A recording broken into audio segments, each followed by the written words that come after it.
এবার আমরা কোথায় যাব? আমার বাবুদের বাড়িতে চলো, বলি কই একটু থাকার ব্যবস্থা করতে পারি কি দেখি। হ্যাঁ, তাই ভালো, চলো।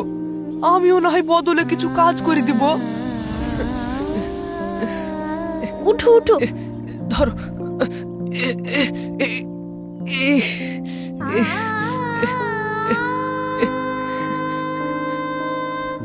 চলো।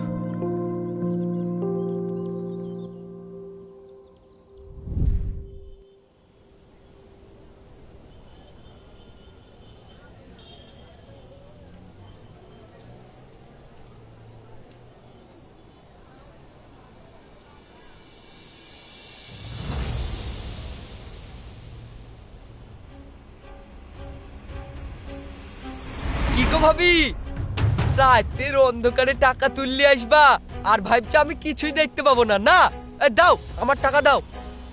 সামনে মাসে লিলিও। সামনের মাসে লিও লিও করি তো আজ 11 মাস হয়ে গেল। এই সুদে আসলে কত হয়েছে জানো? 2000 5000 করতে করতে 55,000 টাকা হয়ে গেছে। এত টাকা হয়ে গেছে? হ্যাঁ, দাও আমার টাকা দাও। ঠিক আছে ঠিক আছে, সব দিয়ে দিব দিয়ে দিব দিয়ে দিব দিয়ে দিব। দিয়ে দিব বললে হবে না, দাও।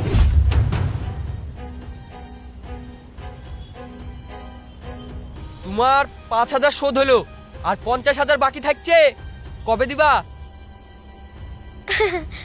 দিয়ে দিব দিয়ে দিব। ও সামনে মাস, তাহলে তোমার হচ্ছে 52,000 টাকা থাকলো।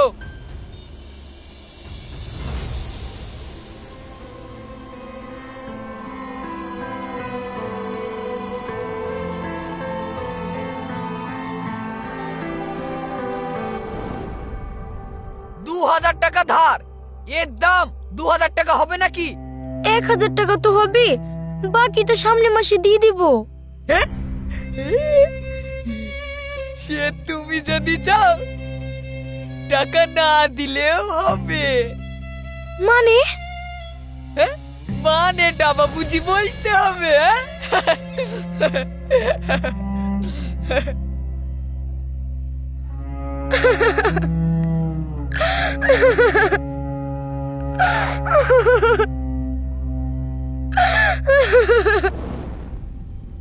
দিদি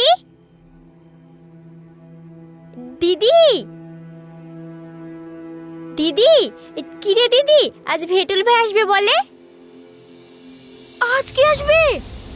সুরজ চিঠিতে তো সেটা লিখেছিল। এবার কি হবে? মা, আব্বু, পলি, আসো বাবা, আসো আসো আসো। দুলা ভাই, তোমার আসার খবর শুনি আমরা আগেই চলে আসলাম। ভালো করেছো।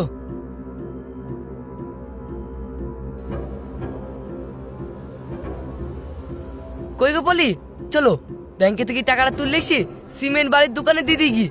কালকে থেকে ঘরে মিস্ত্রি লাগিয়ে দেবো। তার আগে আমার টাকাটা দে। তুই আবার কিসের টাকা চাইছিস রে? সেটা তোর বকে সুদা। 50,000 টাকা পাবো সুদে আসলে। সুদ মানে? ও সব পরে হচ্ছে, তুমি আগে হাত মুখ ধুই খেয়ে নিবা, ঘরে চলো আমার চলো। খাওয়া দাওয়া লাগবে না, আমার সাথে ব্যাংকে চ, আমার টাকা তুলে দিবি। মা কোথায়? আমার আব্বা কই?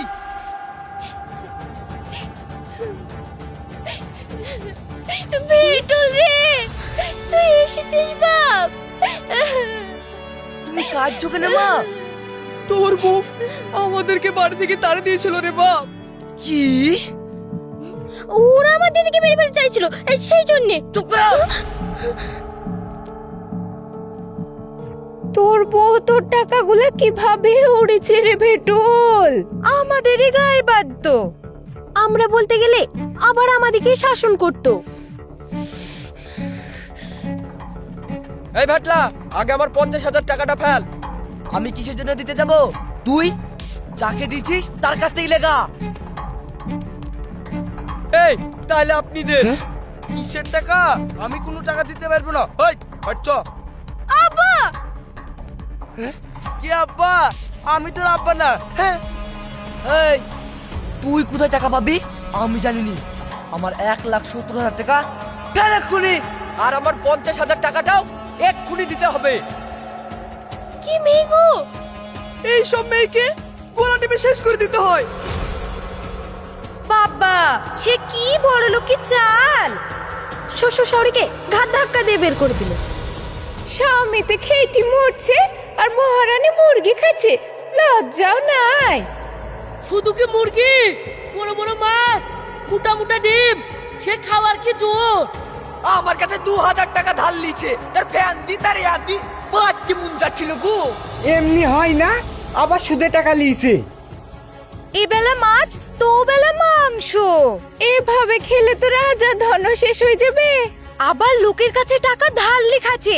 কি মেয়ে গো ইয়া? এরকম মেয়েকে ঘাট ধাক্কা দিয়ে বের করে দেওয়ার দরকার।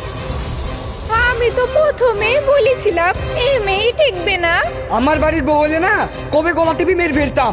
এত বেলির লাগিরি করে বেড়ালে হয়? এসব মেয়েকে না চেঁচার দরকার। মাংসওয়ালার কাছে 1 কেজি না 2 কেজি 2 কেজি, আবার বুঝবে পিলিটা দিও পিলিটা। ভাবি তুমি কান খুলে শুনি নাও, টাকা কিন্তু আমার এক্ষুনি চাই। এসব মেয়েকে পাড়ায় না রাখাই ভালো। কি বলছো তোমরা? দাঁড়াই কি শুনছিস? তাড়াতাড়ি আমার টাকা নাই।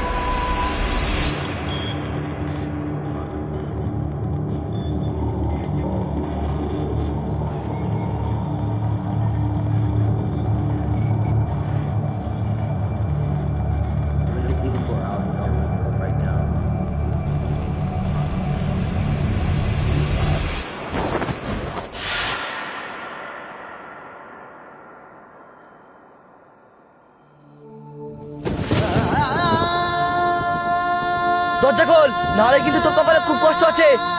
দরজা খোল।